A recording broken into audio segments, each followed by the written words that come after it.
Olá, internautas! Estamos conectados a partir de agora em mais um Notícias da Hora. E aqui você já sabe, você fica por dentro dos fatos que marcam Primavera do Leste, Campo Verde e toda a região de Mato Grosso. E nós começamos o programa de hoje com uma afirmação do juiz eleitoral de Primavera do Leste que chamou a atenção. Para ele, quem compra voto é ladrão. Confira a entrevista com o juiz João Thiago.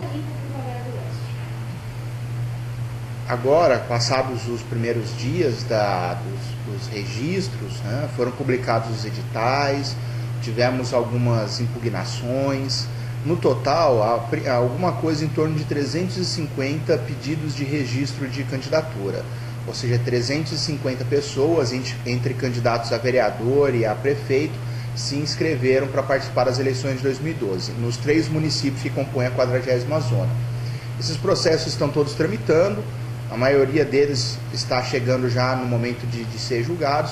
Alguns foram indeferidos, problemas do tipo não se desincompatibilizou no tempo oportuno.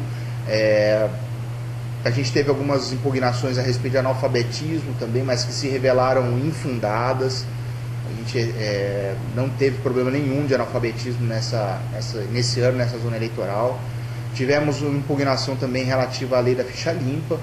Essa, infelizmente, foi acolhida, né, esclarecendo que, nesse caso, a impugnação com base na lei da ficha limpa, ela se deveu em razão de uma condenação proferida já por órgão colegiado, ainda que a decisão não seja final, ainda que ela esteja sujeita a um recurso dentro do próprio Tribunal Regional Eleitoral do Estado de Mato Grosso, como também para o Tribunal Superior Eleitoral em Brasília, mas o fato é que já havia um pronunciamento jurisdicional de 2º grau, emanado por órgão colegiado, confirmando a sentença condenatória de 1º grau. Essa situação já é suficiente para configurar a inelegibilidade da lei da ficha limpa, que não exige o trânsito em julgado da sentença condenatória, exige tão somente que ela seja confirmada por um órgão colegiado.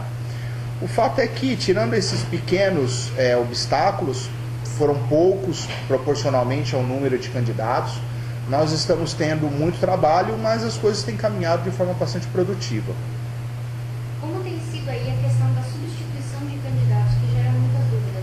A questão de prazos, até onde pode, até onde não pode, como os partidos devem levar isso até a Justiça Eleitoral? A substituição dos candidatos, vamos falar primeiro da eleição proporcional, a eleição para vereadores, ela pode acontecer basicamente por 2 motivos. Em razão da renúncia do candidato, aquele que foi inicialmente indicado pelo partido não tem mais interesse ou por qualquer outro motivo não quer concorrer ao cargo para o qual foi indicado. Ele pode renunciar à sua candidatura. A substituição pode acontecer também em razão do fato da Justiça Eleitoral não ter indeferido o pedido de registro, por qualquer motivo que seja. Essas 2 situações são as mais comuns, autorizam que o partido ou a coligação a qual aquele candidato participava, fazia parte, que ela venha e peça à Justiça Eleitoral a indicação de um novo candidato, em substituição daquele que não está mais participando do processo eleitoral. Na eleição proporcional, essa substituição ela tem que acontecer, o pedido de substituição tem que se apresentar na Justiça Eleitoral nos 10 dias seguintes a decisão que ou homologou a renúncia ou que indeferiu o pedido de registro, mas ela também tem uma data limite para acontecer, que é o dia 8 de agosto. Né? Todas as substituições da eleição proporcional devem acontecer, devem ser os pedidos de substituição de candidato, devem ser apresentados à Justiça Eleitoral impreterivelmente até o dia 8 de agosto. Depois dessa data, não temos mais substituição nas eleições proporcionais. Na eleição majoritária, eleição para prefeito, já é diferente. A lei e a resolução desse ano falam o quê? Que a qualquer tempo, até o dia da eleição, é possível que haja substituição nos candidatos para prefeito e vice-prefeito.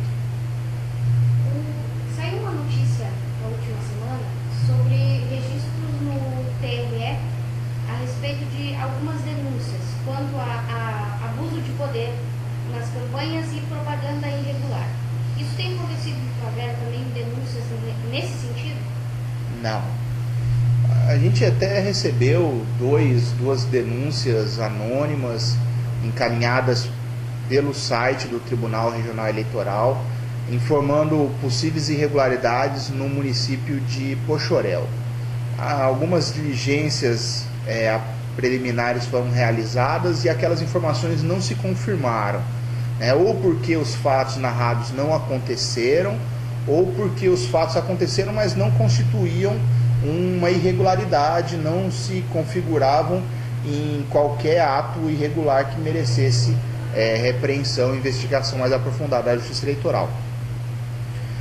Me parece que os candidatos, as coligações, os comitês de campanha, eles estão ainda numa fase de organização, preparando suas equipes, suas estratégias de marketing, e eu espero também refletindo a respeito da necessidade de se fazer uma campanha que seja pautada na discussão de ideias, que tenha por objetivo realmente convencer o eleitor, expor ao eleitor as propostas, que os candidatos, na verdade, se preocupem em convencer o eleitor e não em fazer nenhum tipo de guerra, e não em fazer nenhum tipo de campanha que, na verdade, seja apelativa. As regras da propaganda eleitoral desse ano são as mesmas da eleição de 2008. Houve mudanças mínimas, basicamente a respeito da propaganda realizada na rede mundial de computadores, na internet. Tirando esse aspecto, as regras da propaganda são basicamente as mesmas, então o pessoal já sabe como funciona, né? A Justiça Eleitoral preparou uma cartilha muito minuciosa a respeito do que pode, o que não pode, quais são os requisitos da propaganda, e eu acho sinceramente que nós não vamos ter maiores problemas com a questão da propaganda, né? O pessoal sabe que não pode fornecer para o eleitor nenhum tipo de vantagem, né? Essa é a grande preocupação da Justiça Eleitoral, evitar a corrupção eleitoral, evitar a compra de voto, né? Nesse ponto é importante que todos saibam, a Justiça Eleitoral vai ser intransigente. O eleitor, a sociedade brasileira não tem mais paciência, não está mais disposta a compactuar com a corrupção em nenhuma esfera, e muito menos em época de propaganda eleitoral, em época de campanha eleitoral. Então, nesse ponto é muito importante que os candidatos saibam e que também o eleitor saiba.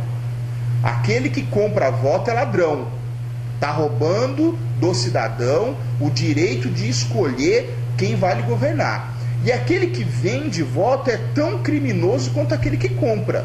Os dois estão sujeitos às mesmas penas, e são penas altíssimas, tanto pecuniárias quanto penas de prisão.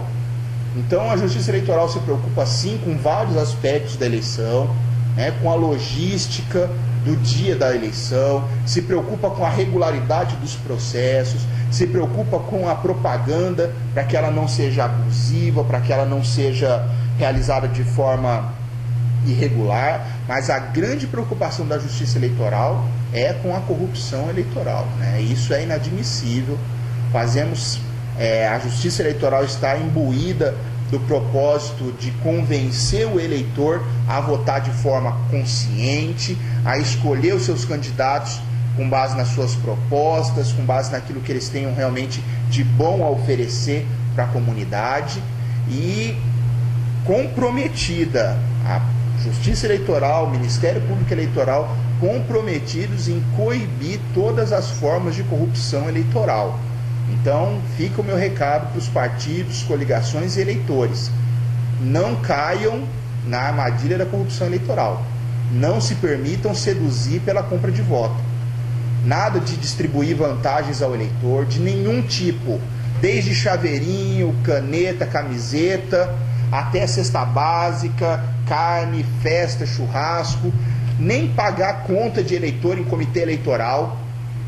O eleitor vai lá, leva a conta de água, a conta de luz, o comitê recolhe, paga, devolve a fatura.